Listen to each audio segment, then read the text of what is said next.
9/11 and 26/11 इन दोनों में similarities क्या है?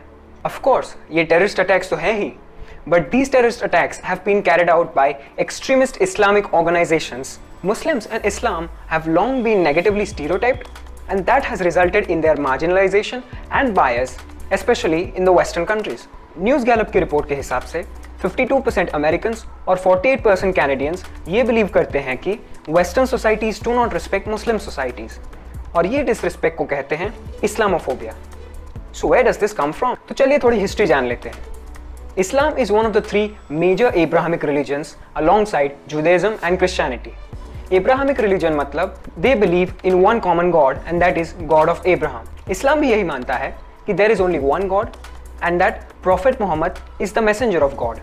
Islamic traditions कई बार बहुत ही strict होते हैं और Western societies के हिसाब से बहुत ही conservative माने जाते हैं. इसी के कारण भी इस्लामोफोबिया पैदा होता है.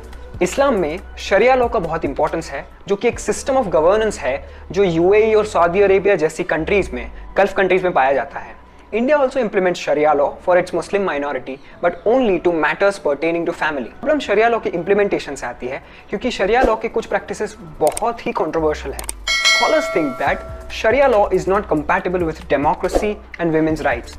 मुस्लिम फंडामेंटलिस्ट्स ये मानते हैं कि शरिया लॉ का पूरा इम्प्लीमेंटेशन होना चाहिए, लेकिन मॉडर्निस्ट्स ये मानते हैं कि शरिया लॉ के कुछ लॉज रिव्यू किए जाएं.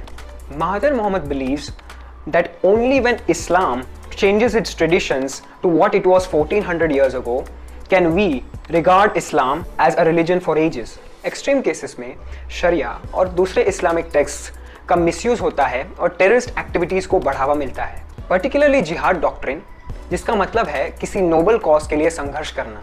I think we need to differentiate between the Islamic doctrines and Muslim people because I think there are as many number of Muslim people who want to live peacefully as there are people from other faiths. Islamic doctrines may have outdated principles and rules, but they are used specifically to exploit the youth and brainwashing them. In fact, terrorism का तो religion से कुछ लेना देना ही नहीं है. These extremist organizations specifically use religion as a tool for their political and personal aims. इसी वजह से मुस्लिम्स को एक नेगेटिव विजन से पूरे विश्व में देखा जाता है. But is it legitimate that a community consisting of 1.8 billion people in the world be marginalized just because of a few extremist organizations? In fact, आंकड़े तो कुछ अलग ही चीज दर्शाते हैं. यूरोपोल के रिपोर्ट के हिसाब से 99% से भी ज्यादा टेररिस्ट अटैक्स 2006 और 2009 के बीच में यूरोप में हुए वो नॉन मुस्लिम्स द्वारा किए गए. According to the FBI, 94% of the terrorist attacks carried out in the United States from 1980 to 2005 have been by non-Muslims. जो mosque attack last year New Zealand में हुआ वो तो सब जानते ही हैं. पूरे वर्ल्ड की मीडिया और देशों में आज एक फार राइट विंग वेव चल रही है, जिसके कारण एक्सट्रीम नेशनलिज्म देखने में आता है. Ultranationalists are actually benefiting from this far-right politics, which can be compared to modern-day fascism. इस bigotry का थोड़ा credit हमें as people of the nation and as people of the world लेना चाहिए. We as intellectual people should educate other people about spreading peace and cultural harmony. हमें social media का इस्तेमाल करके peace and brotherhood जैसे messages फैलाने चाहिए, ना कि hate spread करने वाले photos and videos. Only by doing this we can fight against terrorism and ensure peace and harmony in the world.